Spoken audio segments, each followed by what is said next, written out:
Meeting of the Ukiah Valley Basin Groundwater Sustainability Agency to order at 1:37 p.m. And roll call. Member Brown? Here. Member Crane? Present. Member White? Here. Member Cardoza? Here. And I would like to invite Douglas Crane to lead the Pledge of Allegiance.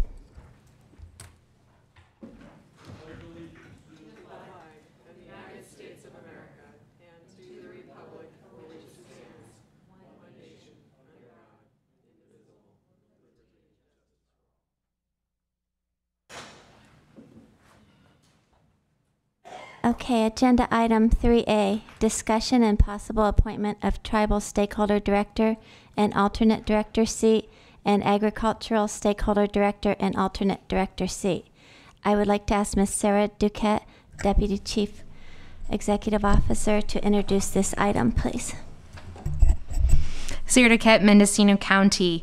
Per the JPA, when it was created, the terms on the board are every 2 years. We did develop the JPA in spring, and we are putting you guys on the 2-year cycle and coordinating the reappointments at the start of the calendar year to coincide with your respective boards' assignments. So we are a little bit early, but we're trying to get you guys on the 2-year calendar. So the first item of business would be to reappoint the tribal stakeholder seats and the agricultural stakeholder seats. We received a letter from the tribes that's reappointing Brandy Brown and Sunny Elliott to this board, as well as the reappointment of Zachary Robinson and Levi Paulin from the agricultural seat to this board. There's information within your packet for those reappointments. And this schedule will then happen again in January or February of 2021. So these are the nominations for the next 2 years. So with that, I will turn it back over to the clerk to call for a motion. Oh, and public comment, sorry. Do we have any board comment? Do we have any public comment? Seeing none, I'd like to invite the motion to confirm the following appointments. Tribal stake... Second. Can I read it first? Tribal Stakeholder Director Brandy Brown, Tribal Alternate Stakeholder Director Sunny Elliott Jr., Agricultural Stakeholder Director Zachary Robinson, Agricultural Alternate Stakeholder Director Levi Paulin. We have a motion and a second, and we'll take a vote. Director Brown? Yes. Director Crane? Aye. Director White? Yes. Director Cardoza? Yes. Motion carries unanimously. And I would now like to invite the newly reappointed directors to be seated at the dais. Yay.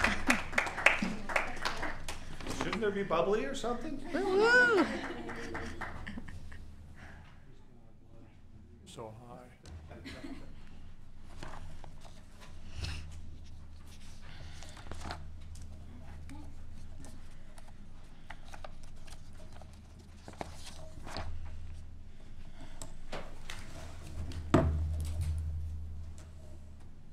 Agenda item 3B, discussion and possible appointment of officers, chairman, vice chairman, secretary, and any other officers as determined necessary by the board of directors. I would like to first call for the appointment of the chair. Ms. Sarah Duquette, Deputy Chief Executive Officer, would you like to introduce this item? Sarah Duquette, Mendocino County. Pursuant to the JPA, the board should appoint a chairman, a vice chairman, and a secretary, and these appointments are for 2 years, and there is no term limit, so officers may serve for multiple consecutive terms if they're interested.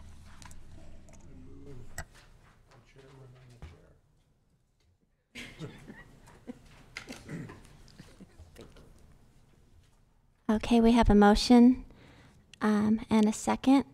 I'd like to take a vote. Director Brown? Aye. Director Crane? Aye. Director White? Aye. Director Cardoza? Aye. Director Director Brown again? And Carrie Brown? Which one? Yes. Oh, right. What was our Which motion? Brown was The it? Browns have it. So Chair Brown, Director Robinson. Aye. Motion carries unanimously.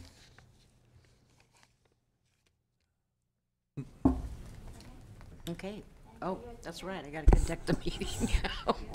This is, I think it's the rain. Okay, nominations are open for the vice chair. Do I have a nomination? Move to reappoint Director Crane for vice chair. We have a motion by Director White, a second by Director Cardoza. Please do a roll call. Oh, any comment? Seeing none, please do the roll call. Chair Brown, Yes. Vice Chair Crane, Aye. Director White, Aye. Director Cardoza, Aye. Director Brown, Aye. Director Robinson. Aye. Motion carries unanimously. Now, secretary is up for nominations. Do I have a motion? I would move that we nominate Secretary Brown. Second, please. Yeah, or reappoint Secretary Brown. Do we have okay.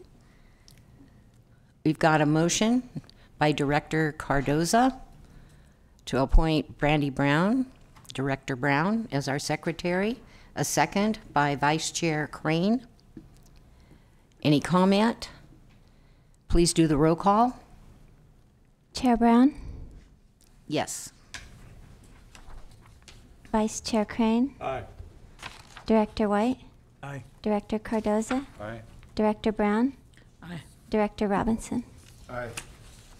Motion carries unanimously. Thank you. Well, we'll move on to item C under 3. Discussion and possible approval of minutes from the November 8th, 2018 regular meeting. Directors? Move approval. Second. Any other comment? Seeing none, we have a motion by Vice Chair Crane and a second by Director White. Hope I got that right. So can we do a roll call vote, please? Yes. Chair Brown, Yes. Vice Chair Crane, Aye. Director White, Yes. Director Cardoza, Yes. Director Brown, Aye. Director Robinson. Aye. Motion carries unanimously. Okay, thank you. Now it is item D, discussion and possible action to approve the Ukiah Valley Basin Groundwater Sustainability Agency Communication and Engagement Plan. Staff, could we please have an introduction to this item? So you're to Mendocino County back in September of 2018. You were brought forward a draft of the communication and engagement plan for your review, and at that time we took comments from the board as well as comments from the public. Those were incorporated into a final draft, which is before you, and I'm going to turn this over to Laurel with Larry Walker and Associates to talk a little bit more about this item. Hi, this is Laura Foglia, Larry Walker Associates. So we really just took completely all the comments that we got from you guys. From the document also went through the TAC, and we mainly adjusted some details on what we put together in September. We worked a little bit more in mostly about the schedule. That was the part that required a little bit more revision on how much time you would like to have for reviewing documents and how the process is going to be with the TAC reviewing documents first, and then the documents, once reviewed by the TAC, they will be presented at the board meeting. And this is pretty much what we are trying to do. So for example, we discussed about the data management that we will be presenting today. We discussed it with the TAC at the previous meeting. We should have done it also this morning. We couldn't, so that's okay. And so this is pretty much, the process seems to be now completely in place. I think we also should be good with dates. We had to change, so the original meeting was supposed to be in January. We did February, so the next one will be in June instead of May. And but all the names, all the representatives are in the communication plan, and it's really meant to just describe how we will be producing document for you and what we expect eventually, when we expect a comment or a suggestion from you guys. I hope it's gonna be just a good roadmap for collaboration so that everybody knows when important things are coming to the table and can provide comments. Questions? Comments?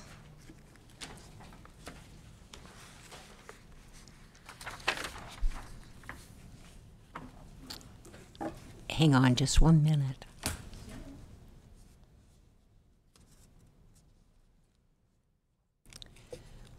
I didn't see anything. Staff, did you have any comment? Anyone from the public? Do you have comment on the communication plan and engagement plan? Seeing none, Move approval. we have a motion for approval. Do we have a second? I'll second it. Motion was made by Vice Chair Crane, seconded by Director Cardoza. Staff, you want to do a roll call vote? Chair Brown, Yes. Vice Chair Crane, Aye.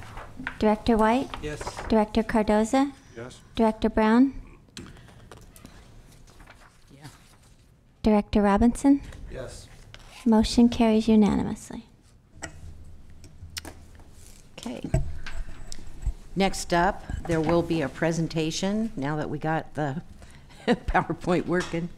Discussion and possible action regarding the development of components of the Ukiah Valley Groundwater Sustainability Plan. And I think it's truly unfortunate our TAC didn't get to meet, so I know, staff, do you want to present it, please? Sarah Duquette, Mendocino County. So in your packet today, there's some information about the data management system, and we're going to give you an overview of that program. It's similar to the presentation the TAC received back in November, and that's going to come before you today. We also include some of the memos that were on the agenda for this morning's TAC meeting, and we intended to kind of give you that same information and kind of report out to you of the conversations this morning. Obviously, with the weather conditions not in our favor, the TAC meeting didn't happen. So at the next meeting, when we come before you with more information, we'll have a report out from the TAC's comments regarding these memos and some more recommendations for you to review. So we can answer any questions about the memos if you have them, but they have not been reviewed by the TAC because of weather conditions. So these will come back to you at the next meeting we talk about the GSP. So with that, I'll turn it over to our consultants to start with the data management system presentation. Hi, I'm Irene Ramirez with GEI Consultants. Use this. And then this. Is it on? Yeah? Okay. Hi, I'm Irene Ramirez with GEI Consultants, and I'm going to be walking through this presentation that I was supposed to give earlier about the data management plan, the data management system that we are developing for the GSP. And maybe...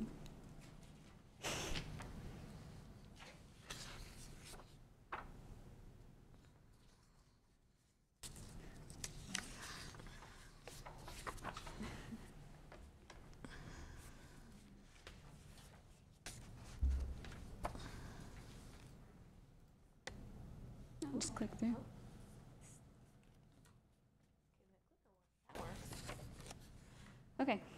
Okay, so this first slide is just describing our scope and budget for the data management plan, system. So the first thing that we sent out in December, I think around Christmas time, was the data management plan, and the estimate we have for that was $18,000. And then the next thing that we're going to be developing is the data management system tool development, and then after that we will be doing the data compilation and review.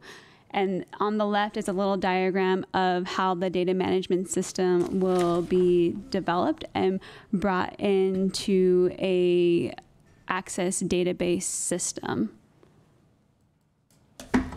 So this is just a quick outline of the data management plan that we sent out in December. So there was an introduction, and then within the introduction, we told you the reasons for the DMS and the Sigma requirements.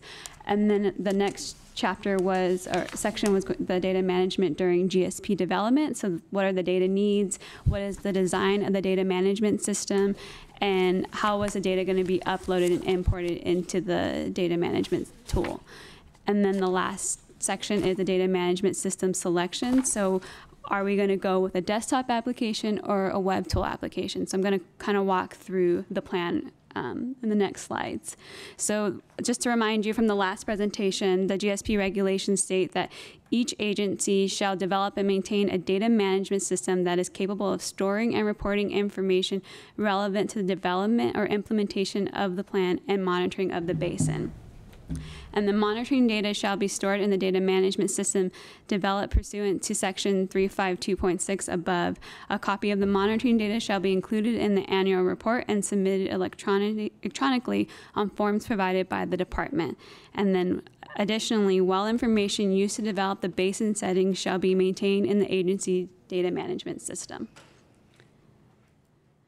So what is a DMS? A data management system is a tool that stores all the data in one spot. And here is an image of an ERD, which just shows the relational database, how we're tying all the tables in the data management system together.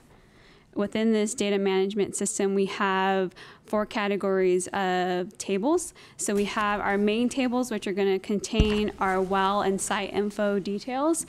And then we have the subtables, which contain the heavy bulk of the data. So that's going to be like your water level, your water quality data. And then you have lookup tables, which is more for the tool. So these are going to contain unique IDs, like for the county information, it'll have 4 or 5 of the county details. And then in red are the tables that we know we want to add to the data management system. So to that diagram you saw before. So here is a list of data sets that we currently know that we're going to take a look at and start possibly pulling into the data management system, and that is CASGIM data, well logs, CDEC, any county data, so looking at the county, federal, and state data sets. And then the categories at the top are the tables that are in the data management system. So we have the well and site info, well construction, aquifer properties and lithology, what are your water levels, your pumping, your recharge, your stream flow, and water quality.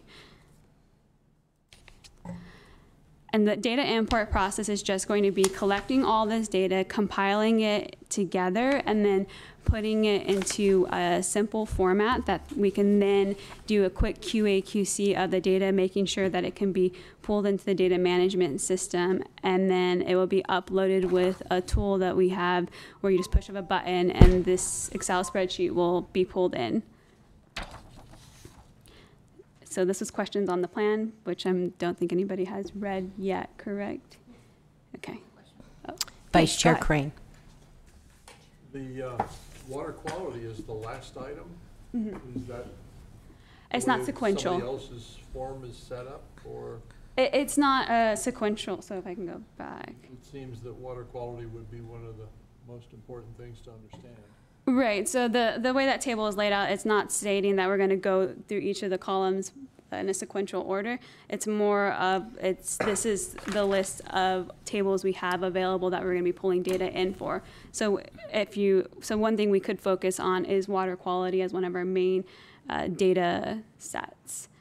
But we're looking at all the data sets. We're looking at water levels, we're looking at water quality. We're just going to take a look at what we have and what we need to start pulling into the data system. Mm-hmm. Anyone else? Is the requirement for DMS just simply for the construction of our sustainability plan, or does future monitoring data have to be put into that same system as well? The future monitoring data does have to be pulled into the system, as well as with like the annual reports and the 5-year updates. So whoever's going to be working with those 5-year updates and with those monitoring reports would need to be also skilled and competent with using Access? Correct. Yes. Is that the case with the county and the city? To be determined. Sarah Duquette, Mendocino County. At some point when we actually develop the plan and we have a plan for long-term implementation, this board is going to need to take a second look at the governance setup. You decided to move forward without hiring staff and trying to do bare bones to get a plan in place to determine what kind of infrastructure you're going to need long-term. So as we develop this GSP and gets towards the end, the board will need to consider how they want to manage this GSP and how they want to meet these requirements, and if they want to use existing members, contract out, hire their own staff, the cost that's associated with that, and how you're going to raise revenue, which could be a number of different ways, whether it's assessing fees or membership dues. So it's a part of the larger question of, you know, how are you going to meet these long-term requirements once you have a plan in place? And there's a couple different models that you can use. So we have to merge both the technology and the people who are going to be managing the technology. So what I'm wondering right now is this the right technology to be using given what our local community knows how to use? And I'm an Access user, so I'm not skeptical. I'm just kind of wondering. I think it goes hand in hand in terms of these are requirements by the state of California that we must comply with. And this board will have the opportunity to choose how they wish to comply with those. And with that, you're going to have to identify long-term resources. Could be contracting out, it could be using staff from one of the existing agencies, it could be hiring. Okay. To kind of add to that, I think in addition is that it's the state requirement, and our idea was that Access is like more commonly used, more people know how to use it as opposed to a SQL or Oracle database where it's a little more complex. So that's why we thought we'll start with an Access, because even at that level, if you don't have the Access competency, you can at least still extract tables or Excel spreadsheets from the database.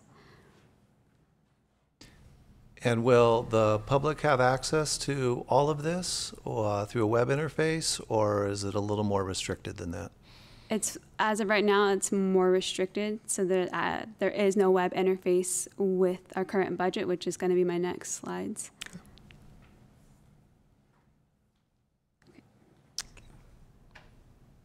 Okay. I think we can go forward. Okay. Do something. So going back to this diagram of how we're going to pull in the data and extract the data, and we're going to talk about the mapping interface. So there is an option to get a mapping interface, and so we broke down the cost of what that would be given the three options that we could look at. So you could start with a SQL server, which will give you a web editor and a web viewer. And so what a web editor allows you to do is you can then edit your data, view your data, pull in data, and then also view your data. And so this cost is what it would take to develop the web editor and web viewer, and then in terms of managing the data. So if we were to manage the data for like your annual or 5-year updates, and then for hosting, it's about $5K throughout each option. And then for your second option would be a SQL server and an Access. So you would use the Access database that we're currently creating, and then have a SQL interface, which would then have a web viewer. And then your last option would be still just using Access, using your bare bones minimum, but you would only have one person in charge of that Access database, or a few people who know how to use it, and then the public or whoever you want can use the web viewer to view the data. Yes. What's SQL mean? It's I should have defined the acronym. It's like it's a web interface data management tool. So it's just like Access, that diagram that I showed earlier with like the relational database. It's the same thing, but it's more robust so that you can use it with a web interface. It has a better capability and it stores a lot more data as opposed to an Access database. Standard query language. And in this case, SQL Server is just a more advanced Microsoft product for enterprise level data storage. It's just Fancier Access. access on fancy tires. Right, yeah, exactly. But it is, so SQL and Oracle are actually things that the state uses. So the State Department, it does use Oracle a lot. So with the integration process, it could be where we just give them the database because it's already in the language and the system they use currently. Yeah, that was a question because one of the requirements was that it would be presented to them in form or on forms that they were going to provide. So their requirements would have a lot to do with how we would start out here because we don't need to have to like translate into whatever they have going. So how does that interact with these options? Right, so we would need to know what their final reporting would look like. And so we are working in-house, the GEI consultants is with the state currently about what those templates are going to look like. So we're hoping that we'll have a handle on that when we start doing the annual and the 5-year updates. Oh, so they haven't decided yet. No, not yet. So we're preparing for something we don't know what it's going to look like. Well, we're preparing for something that we know that we have to have. We know we have to have the data management system. It's just the output that might change throughout. But as long as we have a central location where we're pulling all the data from, we know we need that already because we've already started doing that with other basins as well, like Kern County, the ones who are critical, overdraft. So we know we need these systems in place.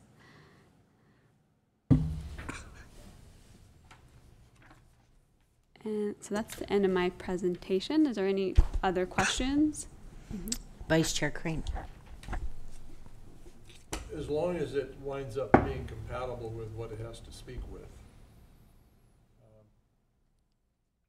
what other platforms might make sense?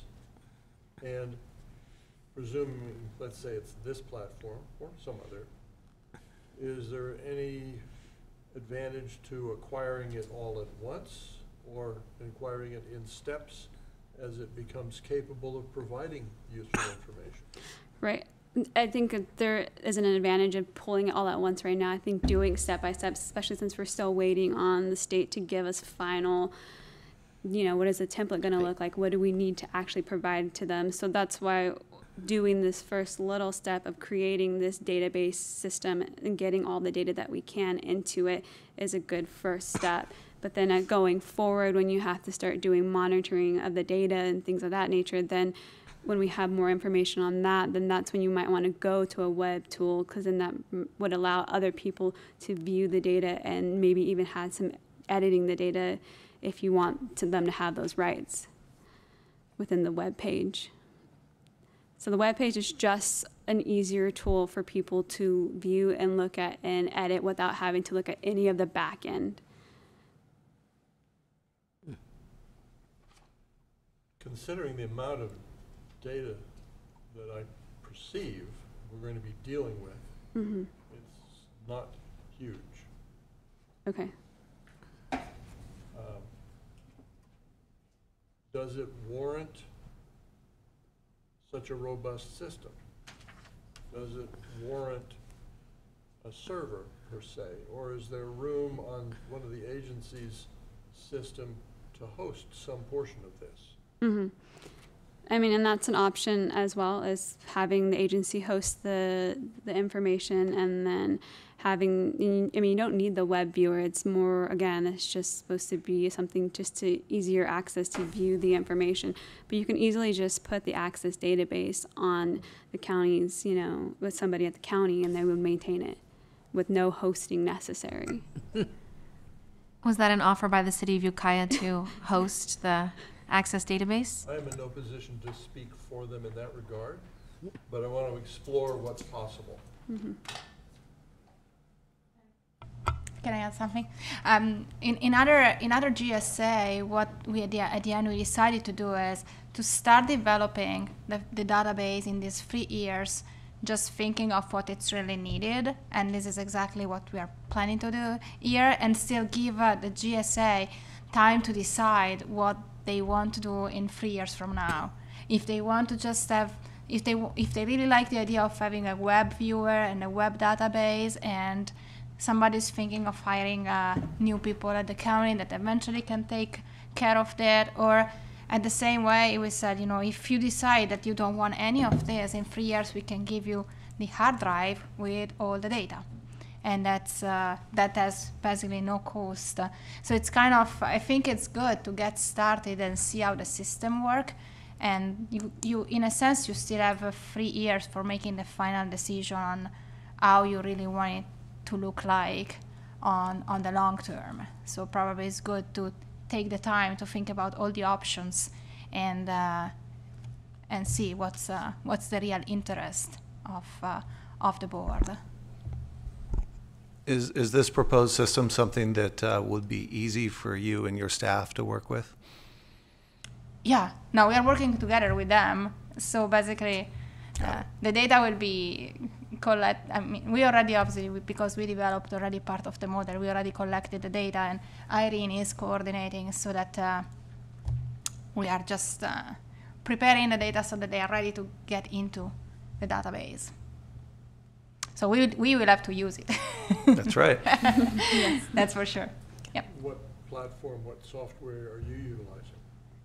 Oh, we in other GSAs we are using different ones. Access is kind of the one that everybody wants right now, just because it's the one that everybody can kind of get used to that.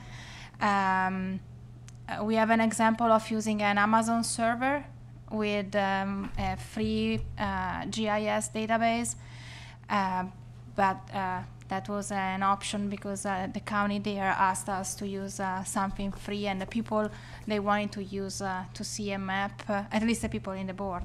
The technical advisory committee wanted to see the map, and we wanted just to try something different. I think that we are trying to explore different options and then see which is, because we don't have, as Irene said, the department didn't really produce yet what they didn't give us yet good direction on what they want. Mm-hmm. So it's good to have something that for sure will work out, and access will work out for sure. And then we can eventually target it a little bit based on the format they want at the end. But access is kind of a safe bet, and most of the people are using access. It's too bad DWR didn't make it. We could put them on the spot. To get that done. You're right. Even if probably, I'm not sure, they really don't have many answers right now. So it's something we can evolve. Mm-hmm. It's an evolving tool. I see it as an evolving tool, depending also on your interest. I think you can decide in a year from now, we really would like to have the web data tool, the web-based version. Yeah, so everything in the diagram that I showed you previously with the tables connected, I mean, that's just a standard system ERD that you can translate to Access, SQL, Oracle, anything. It's just a system design that you can put onto these data management system servers that house the data. Mm-hmm. So you can... And along with this decision, there's going to be a lot of other ones about how much you want to regulate, what you're really going to have to do, what are your thresholds. Mm-hmm. And so hopefully within a year and a half, you'll have a better picture of how this agency needs to be built to manage long-term this plan and meet these requirements. And so it might be helpful. Obviously, there's been a lot of comments from the TAC and the board about trying to keep it simple and try to keep it easy and low cost, and access is the lowest cost so far of the options, but you want to take this along with the other pieces of the plan to kind of figure out how much investment all of you guys are going to make in this agency to meet these requirements. Yeah, also because if once you go on a web database, maybe there are data that you don't want to be fully public, sorry. There are data that maybe just the GSA board wants to keep checking, but might be, I don't know, confusing if everybody can really access to those data. So you may have to set up different rights in accessing the information, and that's something that needs to be carefully considered. And then and that requires probably a little better feeling of what's available right now, what we will be collecting, which data will be the ones that will be included in the monitoring network that will be used for the 5 years report after 2022. And so I think there are still quite a lot of decisions, so it's better to start simple, see how it goes, and then everybody in the meantime will get more familiar with what we are doing. Mm-hmm. So I was looking at the large volume of material that was going to be at the TAC meeting, and one part of that was talking about just that issue as to what information would be public and what information wouldn't or didn't have to be. And my understanding was that some portion of this would stay within this data management system, so that that isn't necessarily the public part. The part that comes out of that that meets the requirement for the reporting would be public. But Yeah. there could be considerable, particularly private information that could exist within here. Yeah. So, and again, that is still not, it's not 100% clear from DWR, but you don't need to publish all the information that you collect, but there will be a data and monitoring network that will be selected, and for those wells that we will be careful enough maybe to pick public wells or whatever, for those wells there will be the requirement to publish data at least twice per year. So what DWR says now is that they would like to see the high level in the spring and the low level in the fall. That has to be there for those specific wells. So I'm not saying, and this means that even if we are in the process of thinking about continuous data, continuous monitoring data, we don't really need to publish data hourly for DWR requirements. I'm not saying that I think once we have the hourly data, we can evaluate them, and if they show something good for you guys from the perspective of sustainability, probably you want to show those data, right? So we will have some room of discussion in terms of, okay, what is really demonstrating that we are doing our best to really keep the system that works. And I keep telling everybody that the data are your power at the end of the day. So if the data show good, it's what you need. DWR is entitled to ask any input data that goes into the model. Not sure they will ever do it. There is this chance that they will ask for. But remember, one of the reasons why we put together that confidentiality document is because we want to be clear that we don't want to ask you for pumping data. That's not something that we want to ask. We know that USGS already collected municipal and industrial pumping data. We rely on those. But for the other more private pumping data, we will use the model and the tool that we have to kind of back calculate and estimate what's a reasonable pumping amount. Obviously, we will take it back to you, and we will want to hear from you. You are on the right track. No, sorry, it's completely wrong. You know, we are still talking about models, numbers, so they can be wrong. And mainly, most of the other informations that will go into into this database, they're pretty much already online. Mm-hmm. They are just scattered everywhere.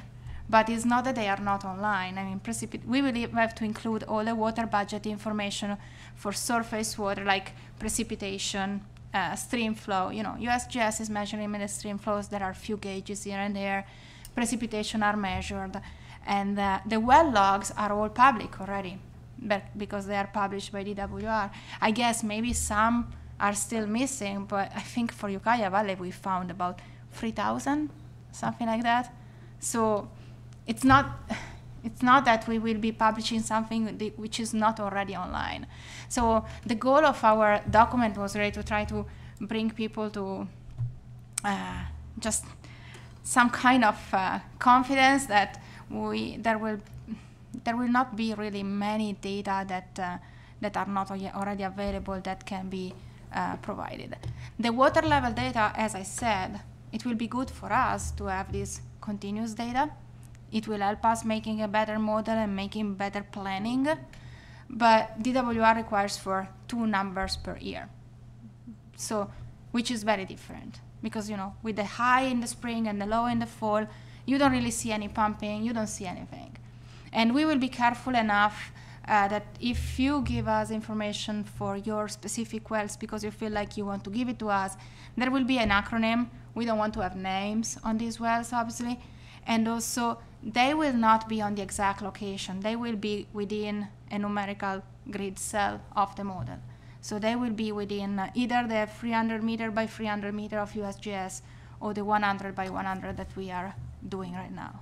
So there is a lot of room for discussion. But the reason for that kind of memo was to start, just get started with a discussion on, okay, what are we really scared about and what do we want to provide, or what it's better just not to give to anybody. But a lot of the data will be in the database and are for you guys at as the board, and DWR will see part of it. With some room for DWR not being clear yet. I'm wondering, does anyone in the public, do you have questions? Please come forward. State your name for the record.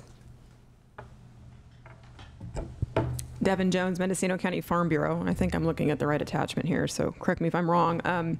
So I was looking on the attachment A for the data field descriptions for the data management plan on page 12. So I think that's what we're looking at now. And on there, under number 4, it has stream flow measurement gauges, and I believe that's supposed to be NMFS, National Marine Fisheries Service. So I think the acronym needs to be fixed there. But my concern, not completely knowing which 4 gauges these are referencing, a few of these were put in, I want to say maybe 2009, 2010 as part of the frost regulatory process, and there was definitely some lack in quality control methodologies for how those were installed. At least the one on York Creek for sure was questionable. I know they put in a few more since then that I think are more dependable in sort of solid cross sections on Robinson Creek, and I believe down on Faley's Creek. So my concern would just be to make sure that we're putting good data into this process and not just using gauges that are sort of out there. So that would just be my comment on that one source.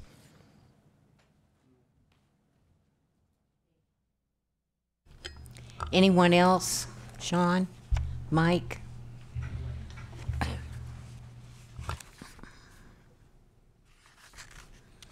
Mike Webster, Mendocino County RCD. The NMFS gauges were operated by a gentleman under contract named, at any rate, they ended that contract, so I don't know who's taking care of those gauges anymore. I do have contact with a Dan Wilson, I think is his name, and for Mariposa Creek, but other than that, I'm not sure these gauges are being operated anymore. And that's just has to be looked into.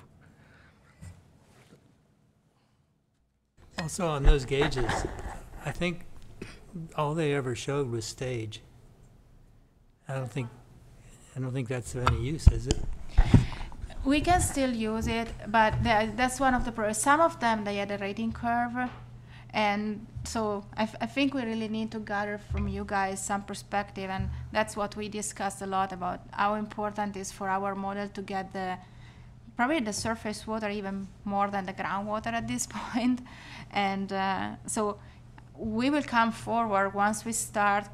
We can present to you the data that we have, and we can go through some kind of QA/QC and decide we want to include this or no, don't use this because they're totally wrong. So that's definitely something that we need your expertise on more than, we cannot evaluate much because we came into the game kind of late. Yeah, just to add to that, it was Chad Everett was the contractor, and he did make measurements at these sites, so there probably is a rating, especially for lower flows, but that's not being done anymore as far as I know. Mike, while you're standing right there, could you just give us some insight? How difficult is it to capture reliable data from these gauges that we're talking about? And do we need to be worried about QA/QC and maybe some bogus numbers, unreliable numbers? Garbage in, garbage out. So yes, you do have to maintain and quality assure the data that's coming out of these instruments. Sometimes instruments are purchased where you're looking at flows or gauge heights that are, you need hundredths of a foot, yet their accuracy doesn't reflect that when you purchase them. So you do have to kind of know what you're getting into and make sure you purchase the right equipment first of all. And then second of all, you have to have time and energy to go out and make sure they're working properly when they're placed into the field. You cannot just set it out there and expect it to do its thing and be correct. There should be a quality assurance plan to make sure that the data is taken care of properly. And I think, I don't know if anyone here worked with USGS, but their cost for a gauge is pretty high, but their accuracy is really high too. So Mike, you mentioned all the things that should be done. How many of those things do you think were being done for these NIMS gauges? From what I can tell, they seem to be pretty good. Except for York Creek, I guess, right? Except for maybe York Creek. I don't know. I've worked with Chad off and on for a couple of years now, and he was very, capable of making sure this stuff is worked properly. But if you get a bad instrument and you have no money to take care of it, then you're I wonder stuck. about the York Creek gauge was put in by the water. Pre-Chad, okay. Yeah, okay. Because they did it during the frost period there. That whole frost regulation time, they threw some gauges out there, and that was literally what they did. They just stuck them out there and put them online, and that was it. And they weren't placed properly, or none of that was right. So, I mean, any of that stuff should not come into this program. But what you're talking about sounds like maybe somebody was actually paying attention. Yeah, you do have to. You make sure that if you're reading an outside staff and it reads 5.00 feet, you want to go out there and at least make sure it's within a couple of hundredths of that. Things of that nature. In this case here, in some cases, you may not have a staff gauge, and you have to have a reference point that you measure that elevation of the water with. So, but these things need to be considered when the gauge is being installed, and also the hydrology of where you're placing it too needs to be looked at when it's being installed. And some of these that I've seen were pretty good, others a little bit iffy, but sometimes you deal with what you get. So, Doctor, please introduce yourself for the record. I think you want to speak. Hi, my name is Samuel Sandoval, UC Davis, UC A&R, Cooperative Extension. Yeah, I totally agree. It depends on what was the instrument that it was installed, and also the regularity or the accuracy. So I think we'll have to do a tour on all of those different gauges and start doing a QA/QC on just relying or taking a look at the data with the specific dates that they were measured, and if it is making any sense. Again, on a note or on a side note, I'm installing 3 streamflow gauges in Hopland Research and Extension Center, and I'll be happy to share with you some of the instruments that I'm installing there, so we can actually just cross-check notes, and if we need to do a little bit of installation, then at least or we can be the guinea pigs in terms of what we're thinking of the things that we're installing, what is working, what is not, and so on. Just one other thing, groundwater also needs to be looked at with the QA/QC program. The instruments that are placed in there, anything you put in water is capable of being damaged pretty easily, or compromised. And so they do need to be looked at on a fairly routine basis. So that's all I had in that respect. So Okay. I guess that's done. Appreciate you very much, Mike. Thank you. Anyone else? I have a question. Director White. So, I know that, you haven't presented this whole collection of information that we have here. So I'm don't have, much context to ask this question, but I did see some charts here about transects and proposed things, and there were these things called mandatory wells. Yes. Could you explain what the mandatory well idea was about? Oh, have I gone Sarah too to far? get Mendocino County. No, so included you also have the memorandums that went to the TAC. So we were going to kind of give you just a quick overview of what we talked about this morning. Obviously that didn't happen. Right. But in one of the memos we were going to take to the TAC to discuss was the data gap analysis and looking at where we would want to put wells. And that's informing our decision for our TSS application with DWR to get funding to drill these wells. And I'll pass it over to Laura. Yeah, so the idea, so what we are helping with is DWR is willing to provide some extra funding to different GSAs for collecting new data. And mostly they were mostly planning on just provide funding for drilling wells. And we are now trying to make the argument that in this specific case where we don't need a deep well because the aquifer is pretty shallow here. And what is really of interest is understanding surface water and groundwater interaction. That's going to be the main key for your GSP and for the success of your GSP. So what we are suggesting is to drill shallow wells that are located in a transect across the river, like in the picture that we are showing. And in each of the wells, we would like to install these continuous monitoring instruments for measuring groundwater level and temperature.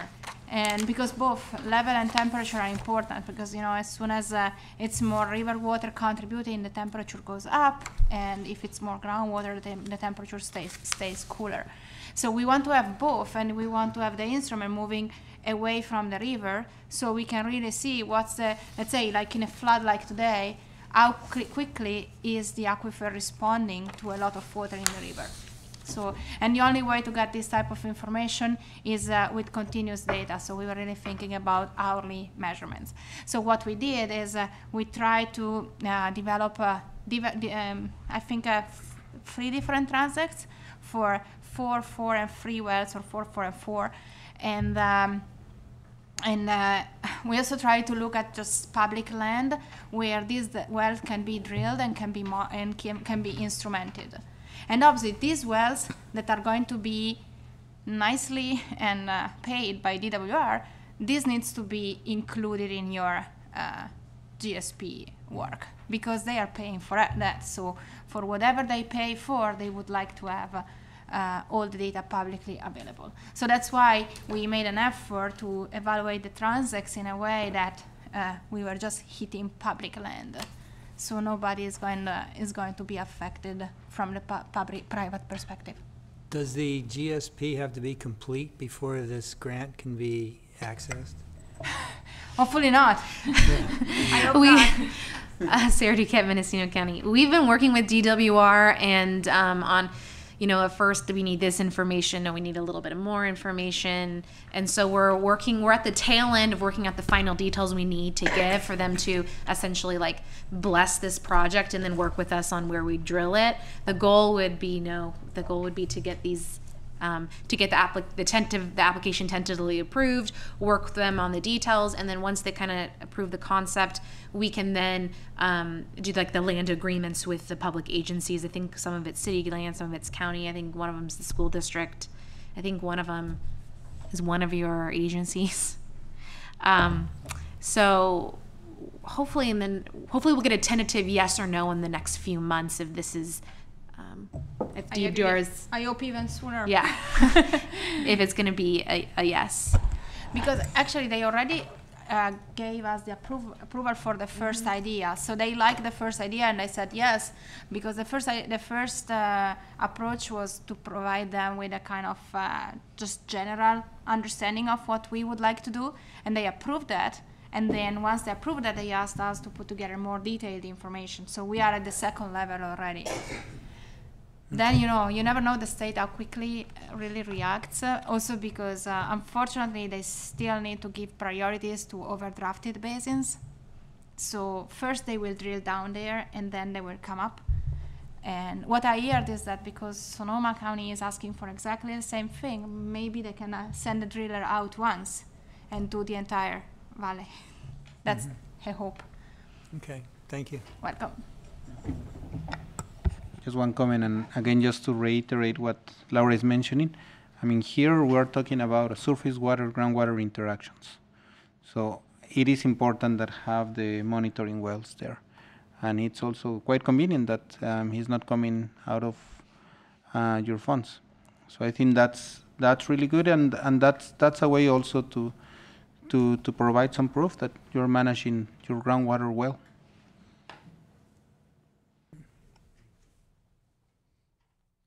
Come forward, Sean.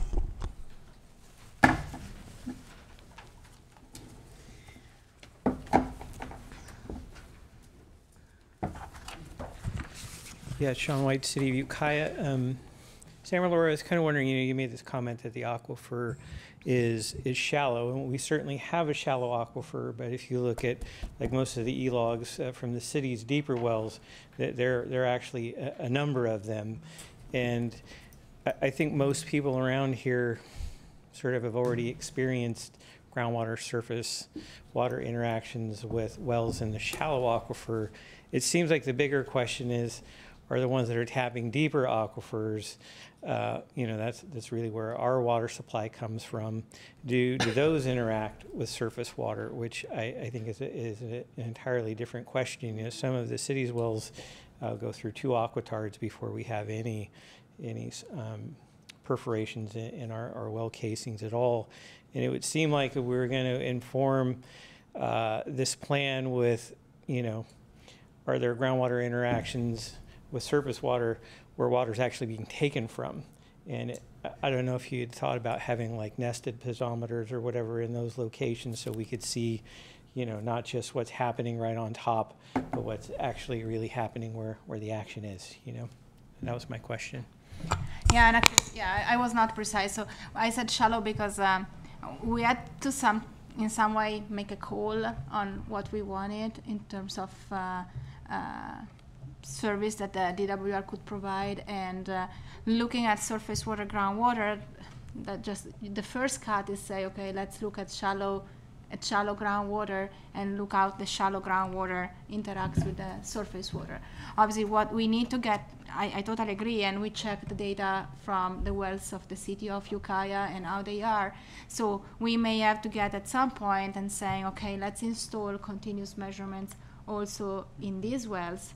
So as a next step, unfortunately, DWR is not going to, it's going to provide instruments only for the new wells that they are drilling, and we will have to convince them if we really think we need some work to be done, just to convince them that even in wells like the one from the city of Ukiah that are deeper, would be good to install a continuous instrument. Okay. And I totally get your point that we need to understand, and we were discussing today also with Glenn McCurdy about we have a new version of the model which is running, but the complicated piece right now is really to understand how the deeper aquifer is really contributing.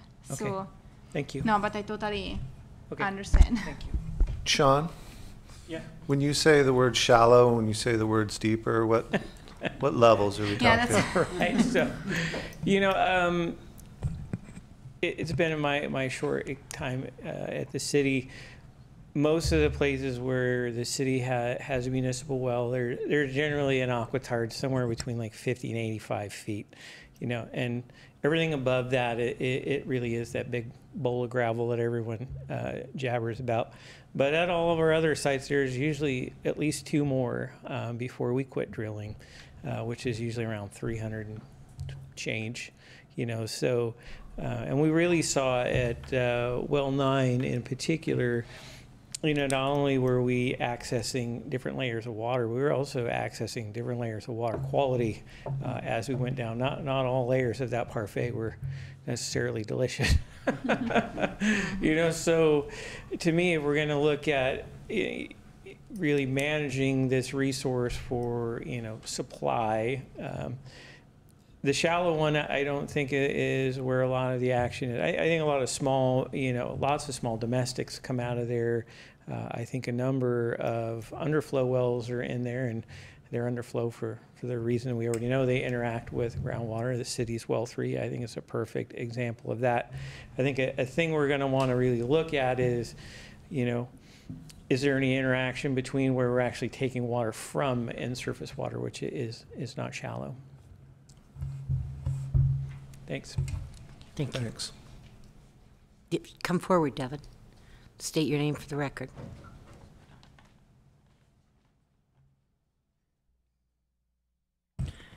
Devin Jones, Mendocino County Farm Bureau, and again, forgive me, I think I'm on the right item here. So I was just looking at, you know, page 9, which of, excuse me,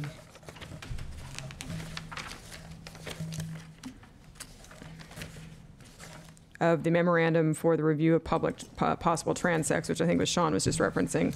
So a couple of questions. I know at the last meeting when we talked about the DWR technical support grant, we had some questions regarding sort of public access or what was required of that data. And so looking through these transects, I mean, obviously with, you know, I appreciate the efforts of putting the potential new wells on public sorts of properties, but there's going to be some involvement there, it looks like, with existing private wells. So I was wondering if there was an update on what that would look like for not the data loggers that I believe are going to be purchased underneath this grant, and potentially the cost of the wells, because I think it says 9 new wells, you know, roughly, give or take. So again, depending upon like what Sean was talking about with depth, that could be somewhat significant in cost. So do we have an idea overall what we're looking at in terms of a request for technical support grant funds, and can we have some clarification on how that data is made available? Thank you.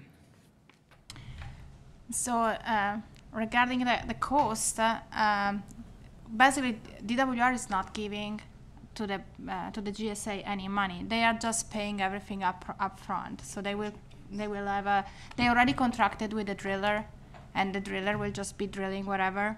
And then I think for the instruments there's still some discussion, because DWR didn't think about the importance of instrumenting this well at the very beginning.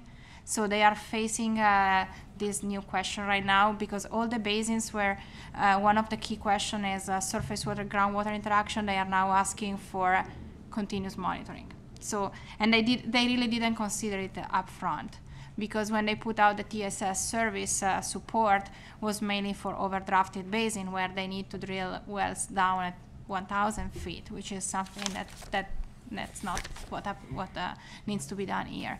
So in terms of cost, they never said anything about the cost, because it really depends basin by basin. What I heard and is from other basins that are applying for something similar, they're asking for about 10 to 12 wells per basin. 10 to 12 wells with instruments. But again, it's not a cost that the GSA need to take on upfront. It's all done by DWR. And within the TSS application, they've some of the assistance that they might need, maybe like land agreements or assistance getting a well permit, that kind of thing would be like really our only cost that would be associated with. But most of that stuff we can handle in-house, like, because the county does well permits, blah blah blah. So we shouldn't so it'll be very minimal, but all of the well drilling is done through their contractors.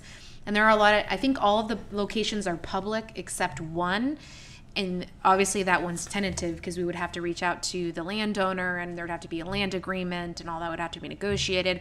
So that's probably the biggest question mark, if that's viable or not, because we would have to approach the landowner and go through a process. But all of the other ones are on public lands. And regarding the data, again, it doesn't look like DWR requires publishing continuous data. So it's enough that those wells will be included in the reporting, but maybe we can just decide we publish, let's say, monthly data or something like that. And those wells would go into the CASGEM program. Yeah. So in the CASGEM program, it's twice a year we report on those. Director White. So this hasn't been really talked about, and my question is, does it need to be talked about at any point in our GSP discussions? And the whole surface water question is kind of in play when you consider what's happening with the Potter Valley project and how that water may or may not be available in the lifetime of this whole process. Does that have to be raised and become part of our plan? That's at the end of the day one of your decision. You know, once our model will be ready to be used for making scenarios, and we hope to kind of start with this process as soon as possible, because we will have to work together on designing these scenarios and then simulate them and see what happens if we do this instead of that. And we can even do these extreme scenarios of, okay, no more Potter Valley. Let's see what happens and what's feasible and what's how the system will look like. So the scenarios are, I mean, there are some climate change scenarios that DWR is developing for us, and those will need to be included. But then in terms of management, it's gonna be a GSA decision which scenarios will need to be included in the possible implementation. This is Sam Sandoval, UC Davis. I mean, a lot of those scenarios of reducing Potter Valley from 100%, which it is 70,000 acre-feet per year, as it used to be, now to that as used as 100% to 90%, 80%, 70%, and all that range. That we have already done it, and I mean we'll be happy to share it. So what I'm trying to say here is that some of that information, it's already ready.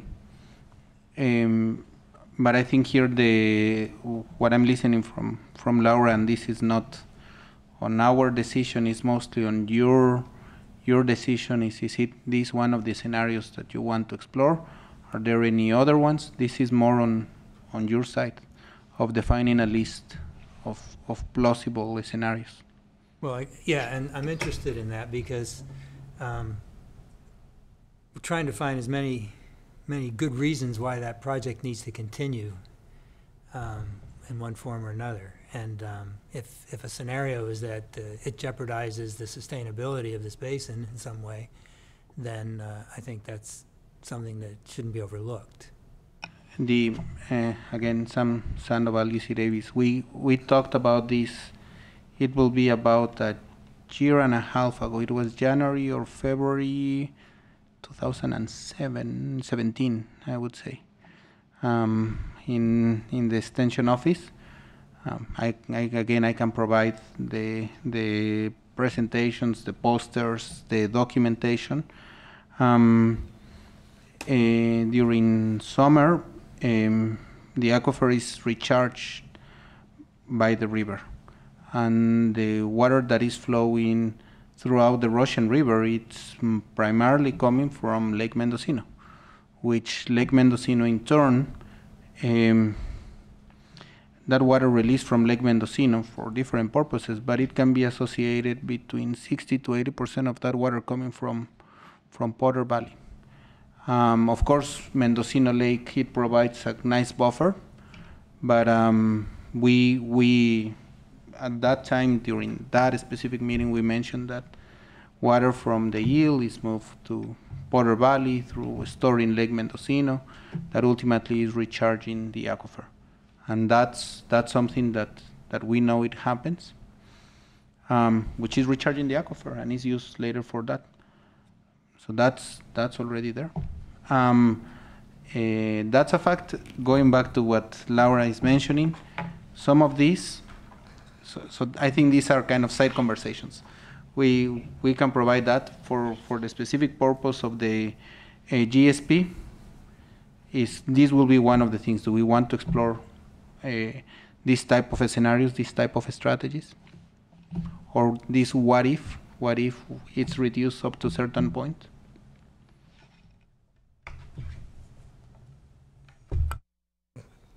There's a whole lot to talk about on that topic. Yes.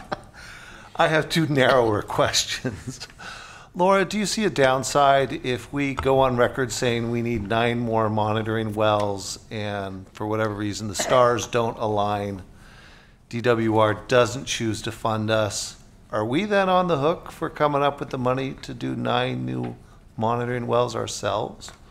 No, Okay.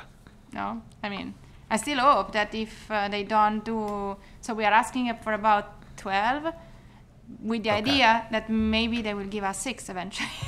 Oh, all no, right. I'm joking. I still hope they will give us all what we ask for. Again, because we are trying to be kind of contained in how much money we are asking them to invest. You know, even 12 shallow wells are not comparable in terms of cost with a 1,000 feet deep well down in the southern basin. So I hope that they can see so we try to be reasonable in what we are asking for. And the instruments are not expensive because the instruments are not even $3,000 per site. So and with telemetry, so basically we will get the data every day, which is kind of nice, and nobody needs to go out more than every once in a while. When we are out here, it will be good to send a student to check out the wells, but it's not that we need to come on purpose every month to collect the data. And then I had a second question going back to Irene on the data management system.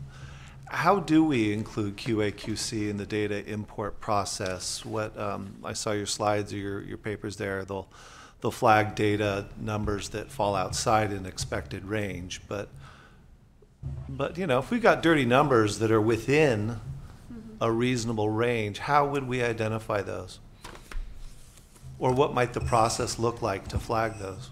So I think having the discussions that we're having now, how Devin, I believe, came up and discussed about how that data might not be the best data source to use. I mean, that's a start at doing a QA/QC. More of the QA/QC I'm talking about in the database management is not necessarily knowing what data should be come in and out. It's more of what type of data it is. So like, is it a number you're bringing in, as opposed to, it's more of at the data level, I guess, not so much at a higher QA/QC. So I mean, I think maybe that's a further discussion we can have on going through what data we decide to bring in, and have a discussion if we want to actually use all the data that's in there, or set a range of data that we think might be important.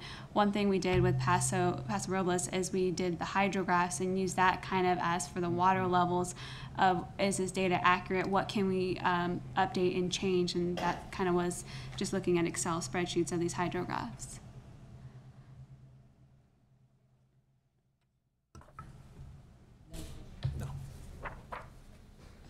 Anyone else? Okay. Seeing no one. So anything in conclusion, Doctor?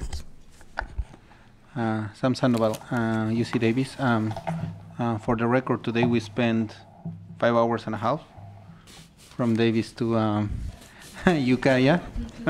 Did you row or what? Yeah, we saw a lot of water. All the roads were closed. For the record, it was pretty rainy today. It took double the time to come to Ukiah. It's always worth it.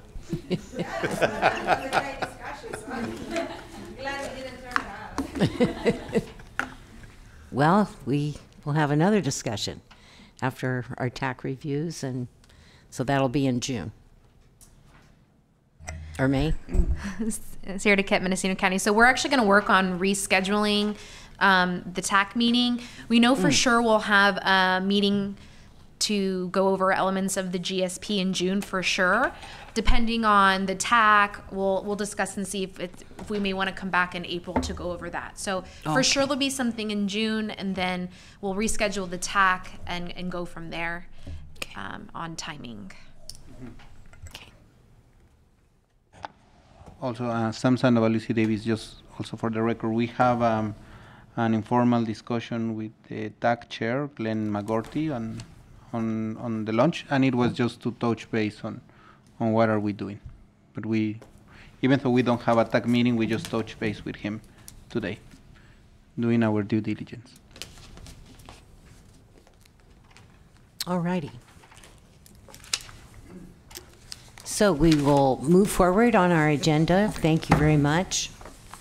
The next item, staff updates, number 4 on the agenda. Staff? Sarah DeKett, Mendocino County. We don't really have much of an update besides we'll work on scheduling in the future and get out the TAC information, and we'll inform the board when we're going to meet and all of that. And hopefully we'll have more information on the TSS application at the next meeting as well. Okay. Directors, do you have any reports? Seeing none, we move forward. Number 6, Mr. White, would you like to come forward and speak?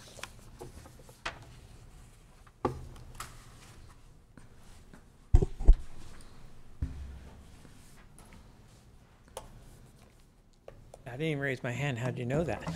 I could see it in your eyes. You got to restate your name. I just wanted to make sort of a bit of a rhetorical comment today, but we're all putting a great effort into really making sure that we're good stewards of our water quality. But this program focuses almost entirely on volume. And the volume of water we have will not be important if the quality of it is no good or compromised. And the better part of my last 2 weeks has been occupied by dealing with a very poor underground tank remediation on Goby Street. It's directly next to the city's well number 7, which is in the guts of the sweetest part of this aquifer. Well 7 and well 4, very productive, produce amazing quality, and I really don't want us to lose sight of the whole picture. It's not going to do us any good to keep this aquifer full of contaminated water. Unfortunately, this issue is largely out of the city's jurisdiction. Underground tanks are not part of what we do, but as soon as I heard about what was going on, really a huge shout out goes to our fire department, who really sort of blew the whistle on this thing when they had about 1,000 gallons of tank, 1,000 gallons of gasoline just stored in plastic totes on the sidewalk. Will give you an idea of sort of how fast and loose this operation was. Since that time, I ratted them out to the state board and to the county. And again, I've been known to beat the state board over the head at time or three, and their response has been incredible. I would say the county, it really has not been incredible, and their Department of Health in this instance is the real strong permitting entity that can make physical remediation happen quickly.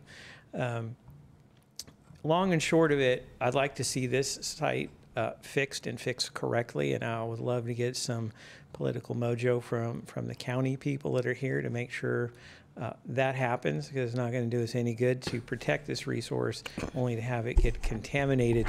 But on the side note, beyond this instance, we really want to look about putting equal effort in future sites into making sure that if we go through great lengths to preserve the volume, that we also go through sort of concomitant effort to preserve the quality at the same time.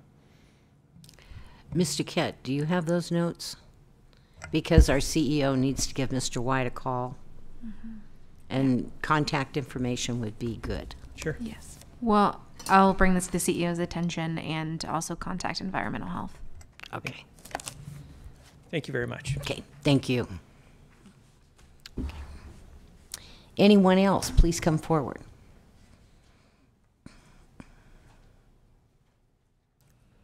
Good afternoon. I'm Susan Knuff, a resident of Ukiah, and I haven't been coming to all these meetings about bylaws and stuff because that's actually pretty boring to me, but I am interested in the whole sustainability of the water. And what I haven't heard yet is, to me, if you're going to have a sustainable aquifer of clean water, you need to also look to the protecting the watershed. And I really haven't heard anybody talking about protection of the watershed in these meetings. And so that would be, for example, forest protection. I mean, forests are a really important part of the water system and clean water. And I mean, we've lost tremendous amount of forests to forest fire, and those need to be restored. We also have, I know in my neighborhood, people are terrified that everybody's house is going to burn down, and I understand that. So they are just cutting down trees right and left. And, you know, trees, again, are an important part of the watershed. Gravel, the whole gravel extraction thing is another thing that has a direct effect on the levels of aquifers. And so there are these other watershed issues that I haven't heard any of y'all bring up. And I guess I guess my question is, are you going to do that, and when? Or are you just going to look for money for wells and measure the wells? And well, we have a state mandate and code and guidelines to follow and regulations, and we must meet those by a certain time. And certainly what you're talking about is something that we all care about. But at this point, we're talking about the details of Sigma and how to respond and how DWR is going to have it set up. And that is a big responsibility that we have right now. So measuring the water is your big responsibility right now? Correct. Is that what you're saying? Yeah. And so you would wait for further direction from the state before you would worry about watershed protections? I or didn't you would say wait? that. I think Okay. we're worried about it in the entire county, in the entire region. And there's other groups working on it. This particular body has a mandate from the state, and we must meet their deadlines. And what those deadlines are coming quickly. And so we have to stay focused. I think what the chair is trying to say is that the Sigma is to focus on the volume of water. And I can assure you that there's nobody sitting here who isn't also focused on the environment, and these same people are sitting on other bodies working on those issues as well. I can say that for myself and a couple of other people sitting here. Okay. I have a footnote to add to that. And at the back end of this project, our plan will have to have a whole sub-plan, let's call it, on what we do moving forward. And even once we document that what we're doing right now is sustainable, we have to have that plan saying what we will do to keep it sustainable. Sustainable, yes. And the issues you described right there, that's the bottom line of that sustainability moving forward. Right. So I think you're going to hear a whole lot more of those types of issues and what are the exact policies that we can implement moving forward that will start to overlap with what you're describing. Oh, okay. But in the short term, we've got to focus on what we're required to do Okay. All right. under the state law. So, but were the aquifer to go down, then you would look at, oh, it's because we lost all our forest land. Maybe we should do something about that. Is that, huh? We'll be looking at that regardless. Oh, okay. In the future, mostly, though. Okay, thank you very much. Thank you. Did you have something else? Nope. We're adjourned.